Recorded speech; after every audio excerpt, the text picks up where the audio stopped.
Hello, dear listener. You are tuned in to episode 20 of the Six Star Business Podcast. I'm Pete Daly Dixon, and over there on some side of the screen is my co host, Evelyn Clark.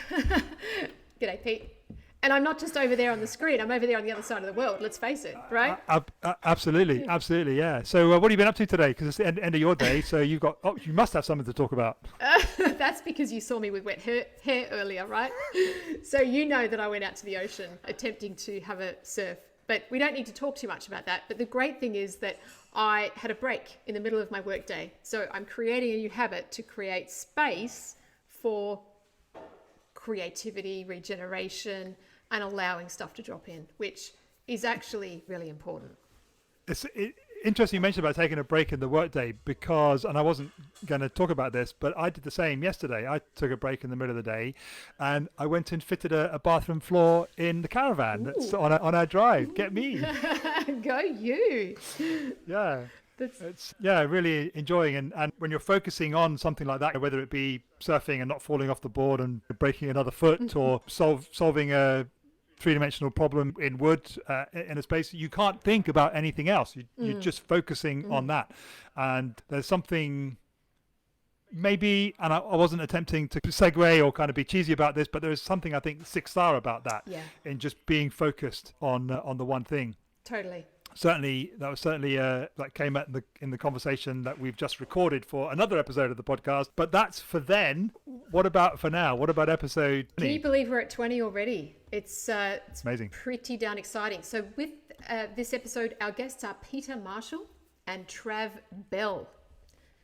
And I tell you what, this was really fun. I know you guys are going to love it. Trav gives some stories about how his world has changed in the last 12 months. He's the bucket list guy. And Peter had her animals bleaking, barking, crying in the background. And it was just lovely. But Peter's insight, so Peter's animals made a contribution, but Peter's insight into the whole world of data and technology and where that's how that plays into Six Star was really fascinating. Great conversation, as they all are. Enjoy, and we'll see you same time, same place. Yep, enjoy. And Av's that person. That's Over to you, Av. Thank you, Pete. So welcome, everybody. And we are here on another scintillating episode of the Six Star Business Podcast. I am so excited, Pete. We have some new guests that I am yet to learn about, and I believe you are too. So welcome to Peter Marshall and Trav Bell. Thank you for joining us. G'day. Thank you. It's a pleasure. Stoked to be on.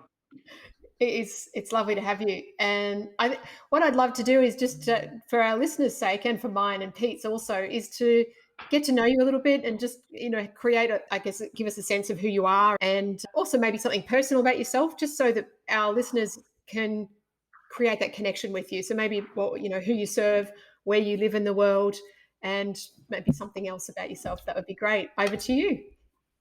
Ladies first. Okay. Hello. Hello, gentlemen. Thank you. Well, firstly, I just wanted to say thank you for the opportunity to attend your podcast. I'm really looking forward to sharing some insights on Six Star businesses. My story starts with being a business organisational change manager for about the last 10, 15 years. And what my role is to adopt new systems and processes.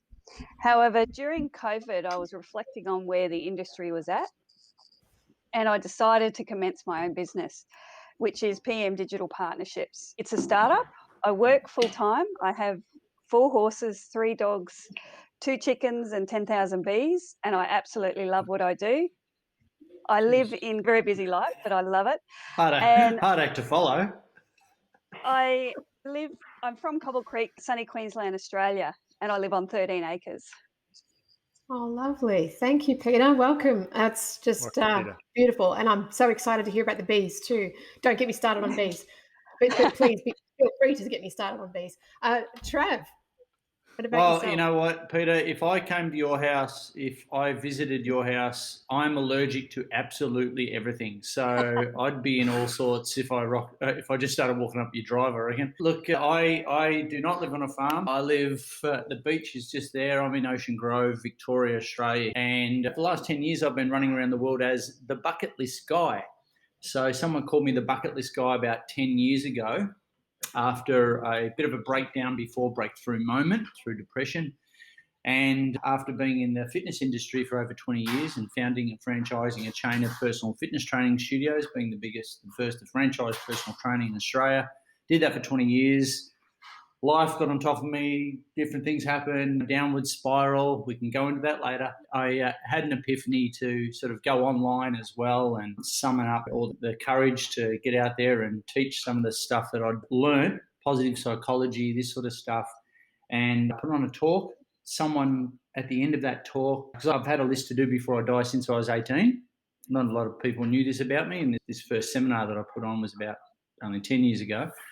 And someone at the end of the talk called me the bucket list guy, and I went home, registered the domain name, and I've been running around the world doing that ever since. So my bucket list has been a tax deduction for the last 10 years. 6-star business, 6-star. So, yes, it's positive psychology, helping people live a regret-free life, and I absolutely love it. And we've scaled it out now. We've got certified bucket list coaches in 22 countries around the world as well now. Wow, that's wonderful. There you go. There's big elements, a lot of elements what you taught there, which I think speak to aspects of a 6-star business, Trav. But what was it for you that when you first came across the 6-star business podcast, that concept of a 6-star business, what attracted to you? What attracted you to it and inspired you to come on the podcast with us? Oh, look, yeah, and I love the preamble, I guess, the relationship that we've already created before jumping on, and I really thank you for the opportunity as well, and any value I can add, I'll be stoked. But, you know, for me, what it really defines is stepping right up and stepping right out, and really, I think in this day and age, those that are not thinking 6-star will get left behind. So I think for me, it's more of a 6-star mindset rather than and right the way through too. It's not just about the front end, but it's also right down to the owner, the people and everything. You can't not be 6-star, because if you're not, if you're running a half-baked business these days, you just get found out. You're a fake, you're a fraud, you're not true to your mission. And I think that's what we've got to put out there more and more, but it starts with us, doesn't it? Congruency is, I think, the word to describe 6-star right the way through. What about you, Peter? What attracted you to the concept of 6-star?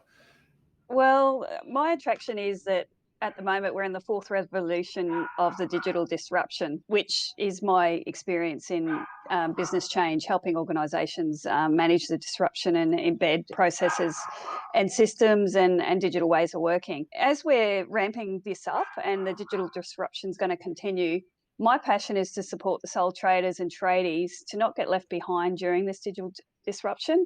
And my focus is I also work with corporate global organisations and have for a long time. But I want to sort of make sure we support our sole owners and tradies so we don't get left behind. They don't get left behind with the digital disruption. And I think most tradies and sole traders want to run a 6-star business, and I want to be able to support them to digitalise and operationalise that. And I agree with Trav, it's a mindset. A lot of it's a mindset in terms of being open to technology and being open to various ways of working to help them get to their vision. So that's what attracted me. And I think the 6-star is something that everyone strives for, but we really do need to teach people that it's more than a strive. You've got to own it, behave, believe, and all those wonderful soft skills, as well as deal with the uncertainty of digital disruption, which is going to continue for the next 10 years.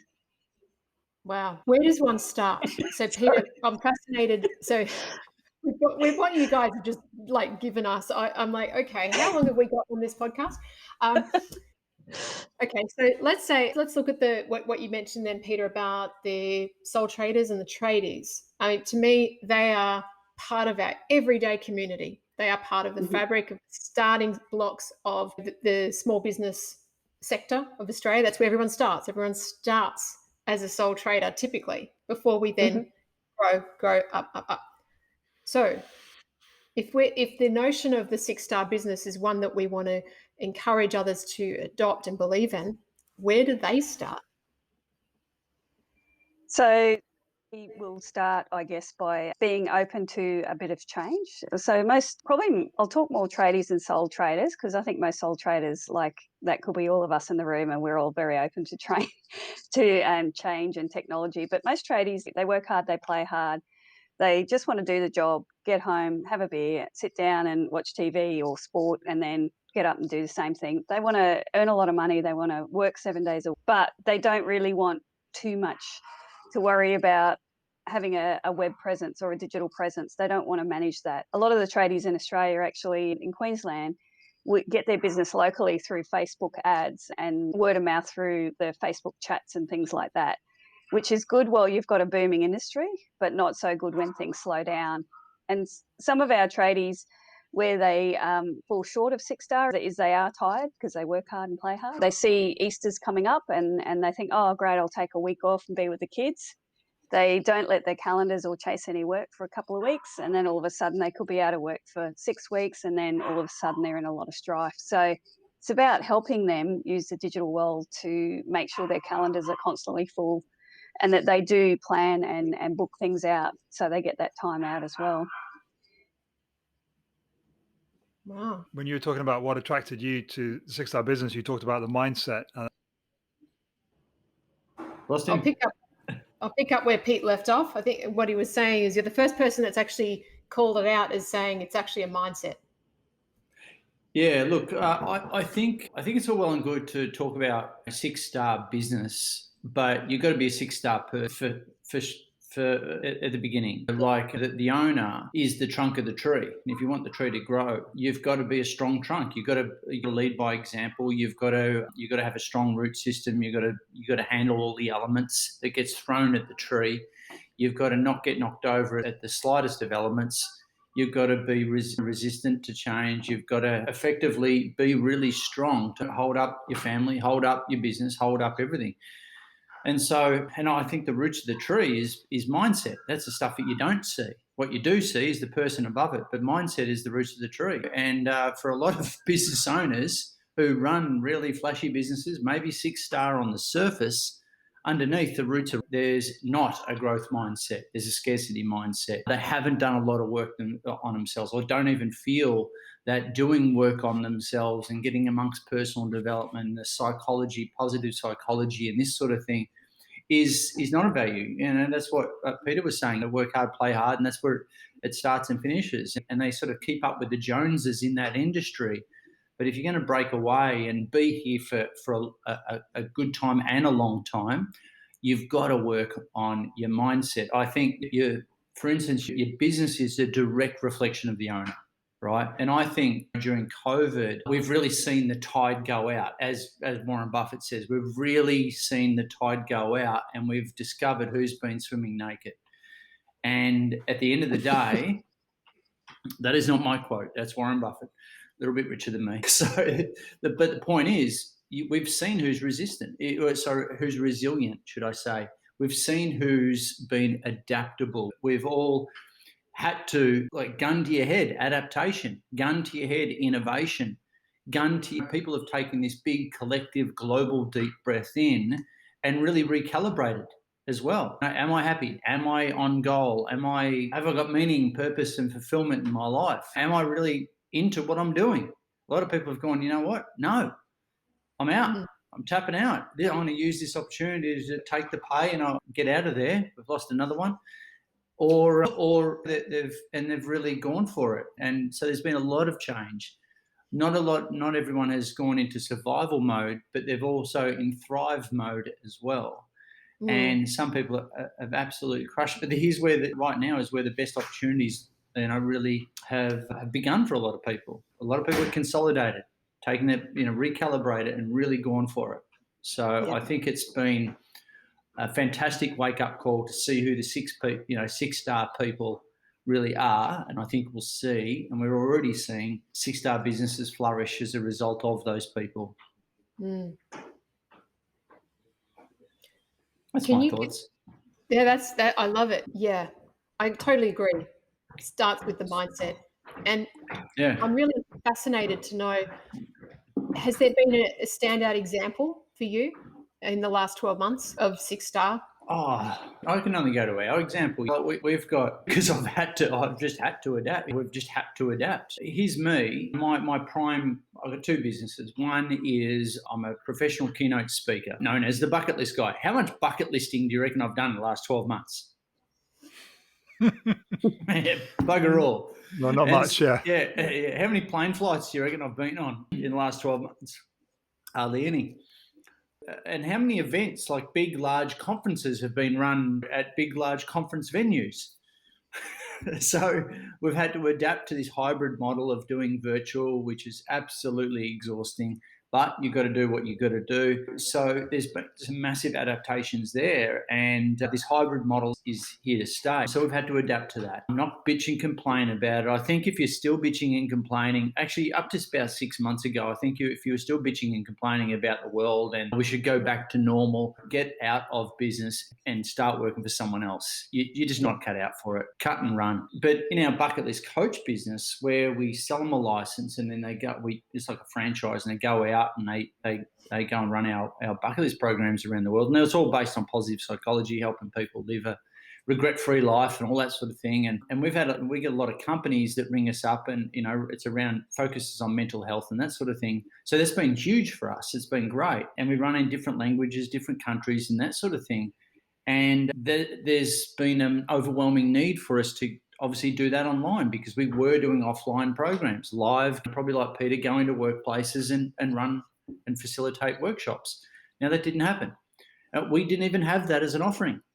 So, but within 7 days, we did because we had to. So now, but that's here to stay. It's really cool. We did a program for people in 15 countries not too long ago. We couldn't have even, thanks to COVID, we've actually got that as a service now. It's really cool. And we're helping more people, which has been great. This is the positive. If you asked me back then, it would give you a really ugly picture. but now we've adapted, and I think everyone who has a mission and a vision has certainly done that. But those that are weak, those that have not adapted, those that have not innovated to a certain extent, not grown because of it, I think should just get out of business, straight up. Absolutely. You use the word an adaptation quite a bit there, Trav, and that to me, Peter, you use the word change, and you're involved in change. Obviously, two sides of the same coin. How important do you think it is to be adaptable and open to change? How much that is part of the 6-star mindset, I suppose, if that's what we're talking about? Yeah, so it's important because how our brain reacts, and I'm a qualified psychologist, how our brain reacts to uncertainty is it sensationalizes it and can turn you down a path where it's looking to get certainty back at all cost. So when we go through COVID, and when we go through, and Trav's given us a really good example of, he could have dwelled and shut his doors and got dipped into his savings for 12 months. But no, he adapted and he picked himself up and he looked at what are the other opportunities. So it's about that openness in your mindset. And unfortunately, our brain is fighting us the whole time because we want to get back to certainty. And this is where the technology and the digital disruption is really coming in hard and fast, because there's artificial intelligence, there's automation, there's lots of ways of working are going to be different tomorrow. And Trav's also explained that he would go face-to-face, travel and do a lot of things, be away from his family. He can now do the same thing, scale up and do it globally, using a digital platform that he's developed to do that. And that's where I would you've got to teach people, how do you deal with that uncertainty? How do you quieten it down? How do you become open to change? How do you become open so you can look at those other opportunities?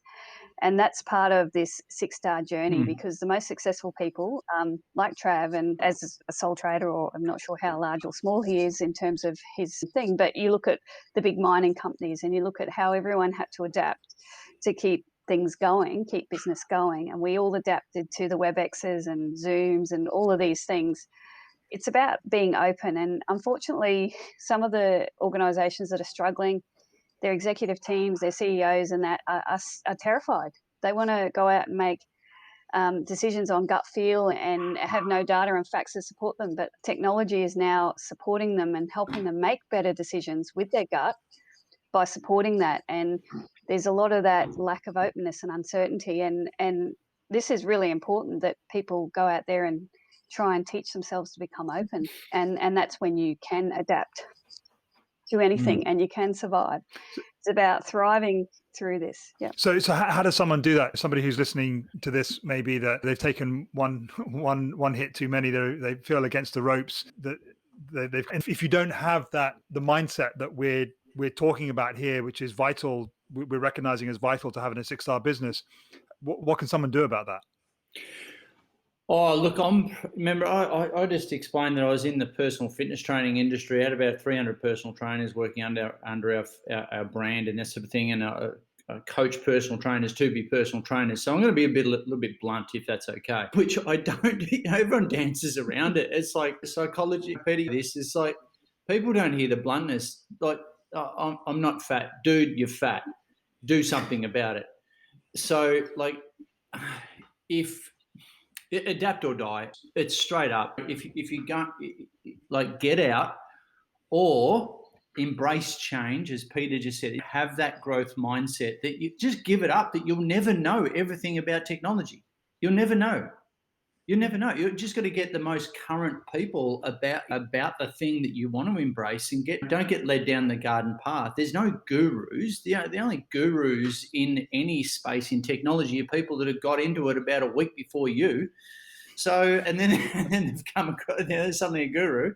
Look, at the end of the day, we all need. I'm stoked because I've got 2 14-year-old twin boys here, and they're geniuses online. So they're like my little, I won't say underpaid workers. That's illegal. But you get but the thing is, we have to have that. Just embrace technology. We'll never know. We'll never get to the end of it.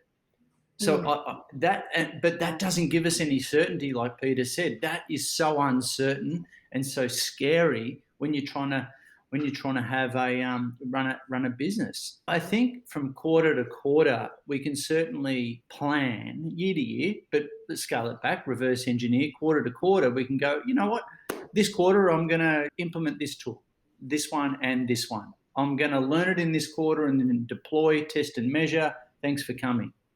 You know what I mean? And get the right people on the bus. And because we live, we live in an age. I don't call it, and I talk about this a lot. I don't talk about work-life balance. We live in an age of work-life blend now. Work-life, and just technology is going to be around us forever. So just embrace uncertainty. Just and go over it, because it's not going to change. It's going to get worse, and the time management around it. Just bring the specialist in for a quarter and get rid of them. You don't have to employ them full time, but you've got to have. We want to run an ocean liner business that just steams ahead, but we've got to act like a tinny. We've got to be adaptable to the storm and be very flexible in our mindset, if that helps. So get over it. It's not going to change. And deal with it. So there are. That's why I don't make a very good psychologist, Peter. I know. I think you're doing pretty good with what you've said today, but I think I've had a good think about this too, and you can go in hard and fast, and I do sometimes to shock people, but people, executive CEOs, people who are struggling with the digital disruption, banks are going to be disrupted and transform amazingly over the next 5 years. And they're run by senior executives and people who've been around for a long time. What I say to people is celebrate that the old way of working worked at that point in time and for the last 20 years.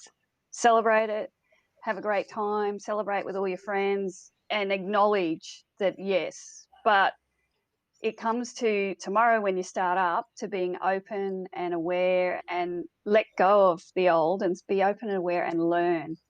So there's so much learning in how we're going to embrace and work with robots, and how they're going to support us to be successful and continue to support big organisations to be 6-star. Mining industry has already got them running their trucks, and then the people are in the control centre doing, the mind power behind them to make sure that they dig as far as they need to get the most amount of coal out of the ground in the highest quality possible, and less rubbish gets put in the trucks as they're going. So And they've embraced that, but it was really tough because you're changing truck drivers into control center operators. It's scary. And to survive, they had to learn. They had to learn and become qualified and retrain themselves. So I think that it is hard and a lot of people can't just let go, but they need to acknowledge that the old way did work, but it's not going to work if they want to survive the future and thrive. I don't like the word survive because it sounds like they're dying, but how they thrive in the future and using those processes, technologies, and I think the approach that Trev's saying, I think, and all of us need to be supporting everyone out there to help them deal with the uncertainty and the change in as positive way as possible. And yes, sometimes you do need to shock people because they won't change and they'll be the victim forever. And you've got to change that mindset to become the hero. I think that's that famous guy who talks about the hero. I can't think of his name right now, but there's lots of senior people doing stuff like what Trav does that are there to support us with that. So that's interesting. One of the unsurprisingly, one of the strongest elements of a six-star business, which has come out of these conversations, is the human aspect, and we've touched on it already during this conversation. It's about the people. So with that idea there, Peter, and that belief, and it was not always a belief, we see it happening in the world around us, more robots, artificial intelligence, this digital disruption that you talked about. What do you think that has to say to the human aspect of a six-star business? Because a robot might be able to do something very efficiently and consistently and do more of it than a human. But if a six-star business is about the human connection, then isn't there a disconnect there? Interestingly, you say that. I've just worked with a legal organisation in Queensland, and we were implementing a new CRM tool to help them, and these people do regulation of solicitors in Queensland. And we're implementing a new tool, and the admin ladies were going from typing everything from a PDF form to reviewing everything as it comes in online completed. And we were moving them into more of a high value add type role. So rather than them being data entry operators, which is what they were good at, and rather than just talking to people over the phone, which they're good at, we were changing them to high value tasks, which was more about making sure the information's correct, the quality is good, it's complete, it's accurate, it complies with the legislation, so you can practice it as a solicitor and all of those different things. So it's about teaching, and it's like bringing the truck drivers in and then teaching them to be console computer operators so they can control the trucks, not through driving them, but through the AI and intelligence. So the automation and AI will get rid of some of our tasks, but humans still have to make the final decisions. Humans still have to interpret. Humans still have to be there to support them. And my whole aim is to help people understand how to deal with uncertainty and partner with it as a tool to get away from the crappy admin tasks that, nobody likes doing. They get smashed at the peaks and troughs of the year. Get that out and focus on the value add, the services. How can we regulate this to make life easier for a solicitor and all the rest? So that's one example of how you do it. But it's very hard when we've had a lot of gut feel decisions, CEOs, entrepreneurs, risk takers, and they're still out there. And they don't want data or machines or anyone trying to help them make decisions. But unfortunately, the disruption's coming, and some of the banks are going to feel it fairly heavily. And there's a lot of people talking about this in the investment industry, and that if they don't change the way of operating and they don't become more digital, more customer friendly, they won't survive, because we'll just get our loans offshore through a form that can be approved within 2 hours, and our big banks in Australia can't keep up with that. So that's the type of disruptions that's coming, and that you need to be open and aware of, and looking at what's happening with your competitors in your market. And there's lots of technologies that can help you do that. And so, as Travis said, you can't learn that overnight. It might take you 2 or 3 months. But what I inspire people to be open, give it a go, try and learn. I had to build my website, and I'm not technical at all. It took me way longer than it should have.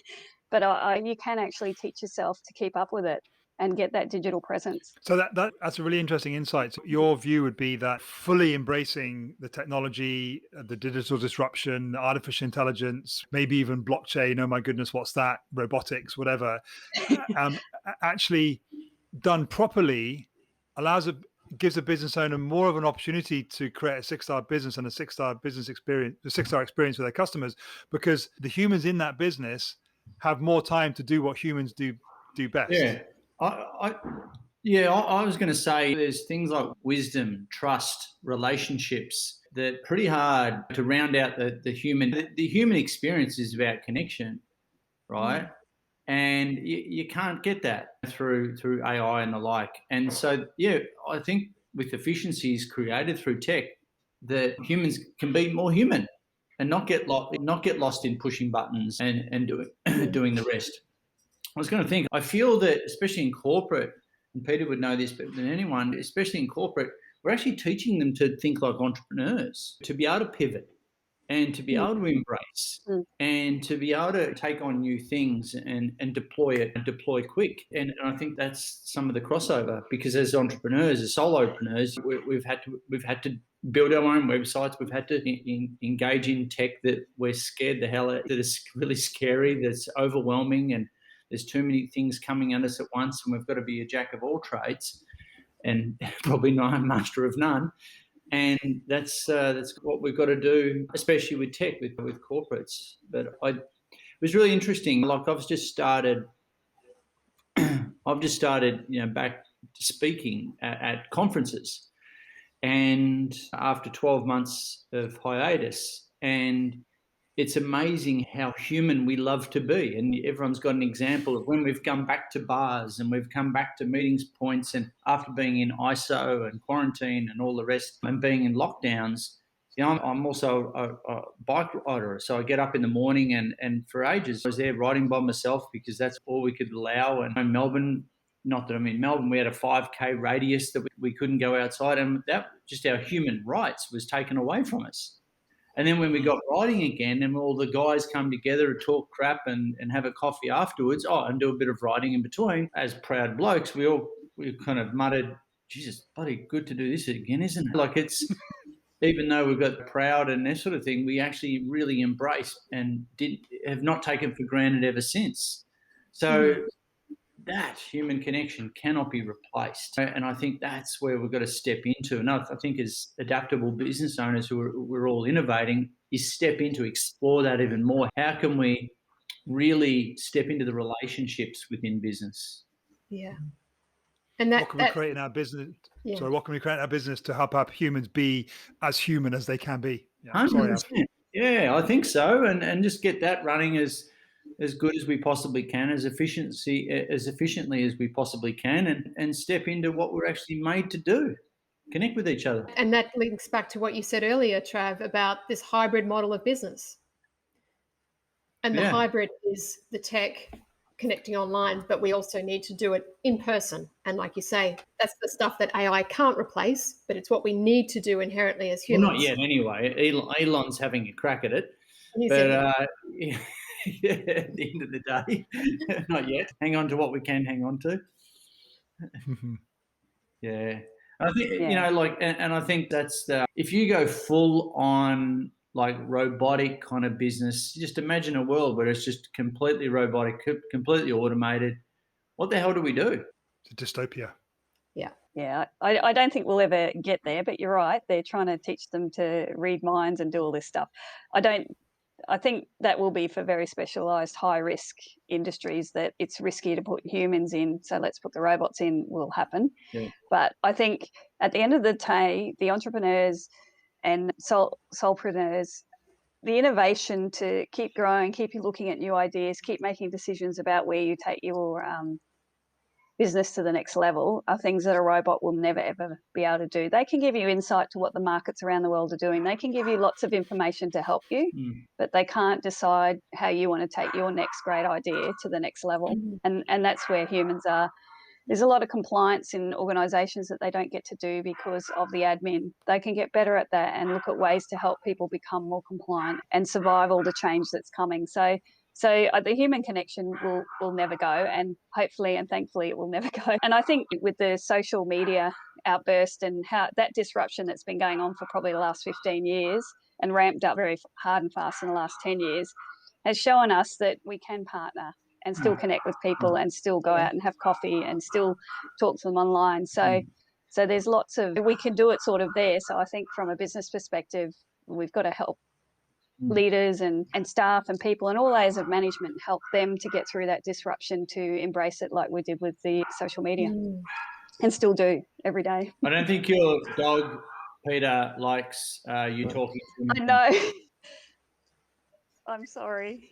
I'd locked him up so he wouldn't do that. And that's worse. I think he likes it. He That wants cannot be replaced. right? That cannot be replaced by AI. Never. Yeah, I couldn't put him in the shed because of the storm. Put him in the bees. Everyone. Yes. I think he knows we're talking about him because he seems to have picked up a bit. Yeah, it's getting worse. No, I've just noticed while you're speaking, Peter, he shuts up when you're not speaking. So he's got some jealousy going on. He's getting worse. I love it. I'll be back. Yeah. Oh. Do you have any pets, Trav? Oh no, I'm hard enough to look after myself. I was going to say no. I have 4 kids instead. I used to, but do not now. But we're about this far away. I won't even say it.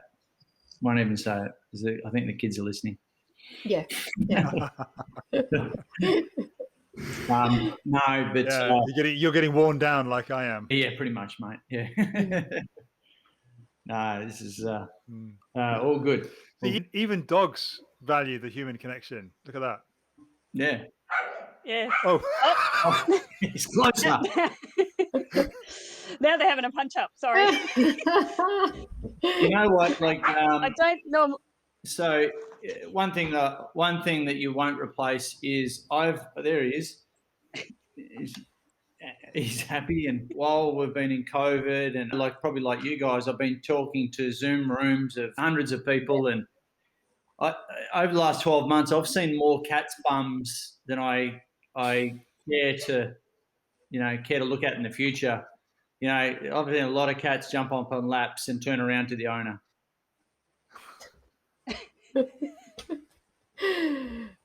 Just think of that. Is that where we're going with this? That's 6-star. Well, you know what? That's the vulnerability aspect of the human connection, right? Living in a technology world, digitally, having meetings and being vulnerable and saying, this is who we are. Yes, my cat walks across my computer screen or my desk, shows its bum to the world. That's who I am. Yes, this is my cat. Peter, your dogs are barking. That's just life. It's human. There's nothing wrong with that. We're becoming more, I think, softer and accepting and just normal. You're right. Like in this time, we've had to all, like I said, gun to your head in innovation. We've had to adapt, right? Not everyone's got it right. How many people have stuffed up Zoom? How many people have stuffed up meetings like this? And how many people have to embrace technology and just got no idea that their camera's on? And oh my God. And so, but the world has given everyone a break. Yeah. I think, in no time in history, because you're always comparing yourself against all the other people. And you reckon that everyone else thinks that they've all got it worked out and you haven't. And I think that's been the case. And I think that's been a magnificent thing. We've all given everyone a break and go, you know what, we've all got Zoom fatigue, even though we're not on Zoom right now, but all got Zoom fatigue. We've all just stuffed up a few things. Tech has gotten in the way, but we're okay. So if that doesn't show everyone, that it's okay to embrace tech and not get it 100%, I don't know what the other indicators are. I think that's it's been a great thing for the world. And we've all stepped into this new normal as a result, and redefining that new normal as a result, and going, you know what, just imperfect action is still action. Yeah. So things can be described as a leveler, and that's one of the things that I've seen about the COVID pandemic. It's just been a leveler, is that it has made everyone be on exactly the same page as far as these kind of interactions. And I remember a couple of years ago, I don't know if you saw it over in Australia, but there was a correspondent or a pundit in Korea that was on a slot on a BBC News, and his 2-year-old child walks into the room, and his wife came in trying to look down to not be seen, but you could see her, and he was like this, no, go away. And then just a couple of years later, that would just be, you just wouldn't give a shit, you wouldn't care, because it's normal, it's authentic. It's like that's what happens when you're on a call. Your kid walks in, it's like And I think in that regard, this leveling that's happened is a good thing, because it's made people be more real. I think I think that goes the same with mental health as well. Like, everyone compares their behind the scenes footage with other people's highlights reel, right? And they feel very compartmentalized, and in this comparisonitis that we all do suffer. And I think hopefully this has taught us that we're all on the same, somewhat of the same level, on the same page. Yeah. And these things need to be highlighted. These examples need to be highlighted. And normally when you're going through stuff, you're always comparing you against the rest of the world. You know, hey, big realization, big aha. Oh, the rest of the world hasn't got it figured out either. Here we are. Yeah. I love what Jordan Peterson says. Never compare yourself to other people. Only compare yourself to who you were yesterday. Probably said it a lot more bluntly than that too, Jordan Peterson. He's very, very straight down the line, man. Anyway. Wonderful conversation. Just sad that it's coming to an end. The big hands moving around to the top of the hour. Any last thoughts from either you, Trav, or Peter, that you want to give our listeners? Yeah, well, I just want to leave us with a quote that Theodore Roosevelt said, which was a long time ago, but so true today. Believe you can, and you're already halfway there. So in dealing with all of this, and we just talked about the comparisons, mindset is what you actually believe. So if you believe in you become open to lots of other things, and you back yourself in the tough times. Yeah. So that's all I wanted to add. So thank you. Say it again, one last time. Believe. So believe you can, and you're halfway there. Theodore Roosevelt. That's pretty heavy. I'm gonna back it up with actually one ups here, Peter. But it just says pretty straightforward. No, it's back to front. No, it's not. We can see it all right. Back to front on my own arm. Hang on, I got it done wrong. But read it out for our listener. It says, if it is to be, it is up to me. So taking responsibility for your lot in life, taking 100% ownership and be responsible, accountable, and stop being a victim. Start playing above the line rather than below the line. Stop blaming, using excuses, or denying that there's a problem in the first place, or denying that things will go back to normal. That's playing below the line. That's a victim mindset. And then, we oscillate between the two, sure. But take 100% responsibility for your lot in life. And I think it's a pretty freeing way to go. Yeah. Well, if there's anything that I can take from this, and well, there's lots of things I can take from this, but that one sort of really hits home, because we're only answerable to ourselves, and our results are 100% a result of us. So that's brilliant, Trav. And I love, Peter, your final quote. It starts with belief and mindset.